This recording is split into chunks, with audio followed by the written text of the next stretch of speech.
ഇന്നത്തെ ചൂടിന് പറ്റിയ ഒരു കറി ഉണ്ടാക്കാട്ടുള്ളൂ. വെറും 10 മിനിറ്റിൽ, തേങ്ങയൊന്നും വേണ്ട, ചെറുപയർ കൊണ്ട് കടി. അപ്പോൾ ഇതൊരു നോർത്ത് ഇന്ത്യൻ ഡിഷാണ്. അപ്പോൾ ഇതുപോലൊരു സംഭാരം കൂടെ ഉണ്ടെങ്കിൽ ഇന്നത്തെ ഊണ് ഉഷാറാവും. നോക്കിയാലോ, വരും, വളരെ ഈസിയാണ് കേട്ടോ. അപ്പോൾ അതിന് വേണ്ടി 1 കപ്പ് ചെറുപയർ എടുത്തിട്ടുണ്ട്.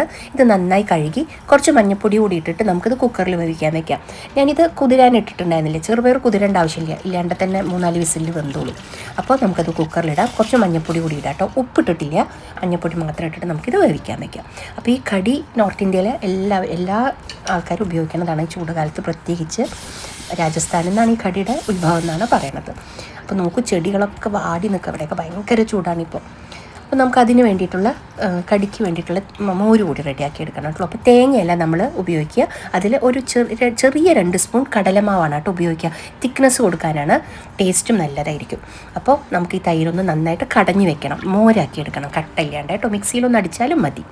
അപ്പോൾ ഇതുപോലെ. അപ്പോൾ ഇതിൽ വേണമെങ്കിൽ പച്ചമുളക് ഇട്ടിട്ടും നമുക്ക് ചെയ്യാം, പക്ഷെ നമുക്ക് വേറെ രീതിയിൽ ചെയ്യാം കേട്ടോ. രാജസ്ഥാനിൽ നിന്നാണ് ഈ കടിയുടെ ഉത്ഭവം എന്നാണ് പറയണത്, കടി ഓർ കടി. അപ്പോൾ പഞ്ചാബിലാണെങ്കിൽ കുറച്ച് തിക്കായിട്ട് ഉണ്ടാക്കുക. രാജസ്ഥാനിൽ നല്ല വെള്ളം പോലെ ഉണ്ടാക്കുക. മറ്റേ ഗുജറാത്തിലാച്ചാൽ കുറച്ചൊരു മധുരം ഉണ്ടാവും അതിന്.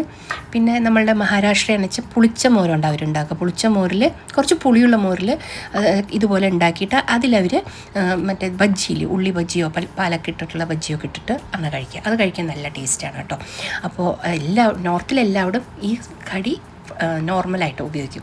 നമ്മൾ മോര് കറിയൊക്കെ ഉണ്ടാക്കില്ല, അതൊക്കെ പോലെ തന്നെ. പക്ഷേ ഇത് നല്ലൊരു ടേസ്റ്റാണ്. പല സാധനങ്ങൾ കൊണ്ടും നമുക്കിത് ഉണ്ടാക്കാൻ പറ്റും. പിന്നെ ഇതിലേക്ക് കുറച്ച് വറുത്തിടാൻ സാധനം വേണം. നോർമൽ എണ്ണയാണ് കേട്ടോ, വെളിച്ചെണ്ണയല്ല, സാധാരണ കുക്കിംഗ് ഓയിൽ. പിന്നെ അതിലേക്ക് കുറച്ച് ഉലുവ, കടുക്, ജീരകം, കറിവേപ്പില, പറ്റൽമുളക്, കുറച്ച് ഉഴുന്ന് പരിപ്പും കൂടി ഞാൻ ഇട്ടിട്ടുണ്ട് കേട്ടോ. ഇതെല്ലാം കൂടി നന്നായിട്ടൊന്ന് മൂപ്പിച്ചെടുക്കണം. വളരെ കുറച്ച് സാധനം മതി എന്ന് ഞാൻ പറഞ്ഞില്ലേ. പിന്നെ ഇതിലേക്ക് കുറച്ച് പച്ചമുളകും കൂടി ഇടണം. ഇനി ഇത് നന്നായിട്ടൊന്ന് വഴണ്ട ശേഷം നമ്മുടെ ചെറുപയർ വേവിച്ച് വെച്ചിട്ടുണ്ടല്ലോ, ആ ചെറുപയർ നമുക്കിതിലേക്ക് ചേർത്ത് കൊടുക്കാട്ടുള്ളൂ. അപ്പോൾ ഇത്തിരി ഒരു നുള്ളു മുളക് പൊടി കൂടി ഇട്ടോളൂ, എരിവ് കുറച്ച് വേണമെന്നുണ്ടെങ്കിൽ.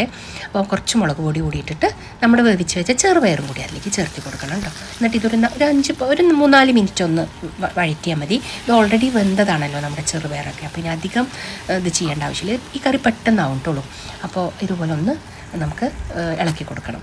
ഇനി നമുക്ക് ഇതൊന്ന് ആയതിന് ശേഷം ഇതിലേക്ക് ഉപ്പിട്ട് കൊടുക്കാം. നമ്മൾ ഇതുവരെ ഉപ്പിട്ടിട്ടുണ്ടായിരുന്നില്ലല്ലോ. അപ്പോൾ നമുക്കിതിൽ ഉപ്പിട്ട് കൊടുക്കാം ആവശ്യത്തിന്. പിന്നെ നമ്മൾ കലക്കി വെച്ചിരിക്കുന്ന നമ്മുടെ മോരും കടലമാവും കൂടി, കടലമാവ് ഒരുപാട് ഇടരുത് കേട്ടോ, ഒരു ചെറിയ 2 സ്പൂണ് അതും കൂടി ഇട്ടിട്ട് ഇതുപോലെ നന്നായിട്ടൊന്ന് ഇളക്കിക്കോളൂ.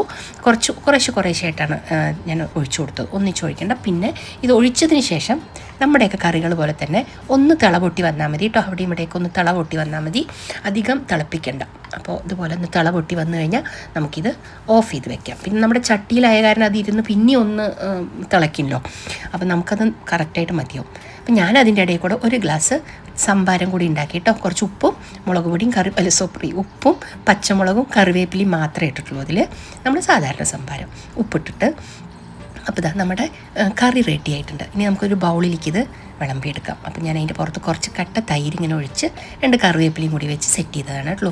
അപ്പോൾ ഊണ് കഴിക്കുമ്പോൾ ഇതിൻ്റെ കൂടെ നമുക്ക് ഈ കറി എന്തെങ്കിലും ഒരു നല്ല എരിവുള്ള ഒരു അച്ചാറും ഒക്കെ ഉണ്ടെങ്കിൽ ആ ഒരു ഇത് കൂടി കഴിക്കാൻ നല്ല രസമാണ്. പിന്നെ നമ്മുടെ പപ്പടം വറുത്തതോ ഉപ്പേരിയോ എന്തായാലും നമ്മൾ സാധാരണ ഉപയോഗിക്കണം, എന്തായാലും നല്ല ടേസ്റ്റിയാണ്. ഒരു ഈസി ആയിട്ടുള്ള ഹെൽത്തി കറിയാണ് കേട്ടോ. അപ്പോൾ ഇതെന്തായാലും ട്രൈ ചെയ്ത് നോക്കൂ. നിങ്ങൾക്ക് എന്തായാലും ഇത് ഇഷ്ടമാവും, ട്രൈ ചെയ്ത് നോക്കൂ കേട്ടോ. അപ്പോൾ നമുക്ക് നല്ല വീഡിയോസൊക്കെ ആയിട്ട് വീണ്ടും കാണാം. ലൈക്ക് ചെയ്യാനും ഷെയർ ചെയ്യാനും സബ്സ്ക്രൈബ് ചെയ്യാനും ഹൈപ്പ് ചെയ്യാനൊന്നും മറക്കരുത് കേട്ടോ. ഇപ്പോൾ എനിക്ക് ഹൈപ്പ് ഇടാൻ കുറച്ച് മറവിയുണ്ടോ എന്ന് സംശയമുണ്ട്, മറക്കരുത് കേട്ടോ. അപ്പോൾ നമുക്ക് നല്ല വീഡിയോസൊക്കെ ആയിട്ട് വീണ്ടും കാണാം. Okay, by.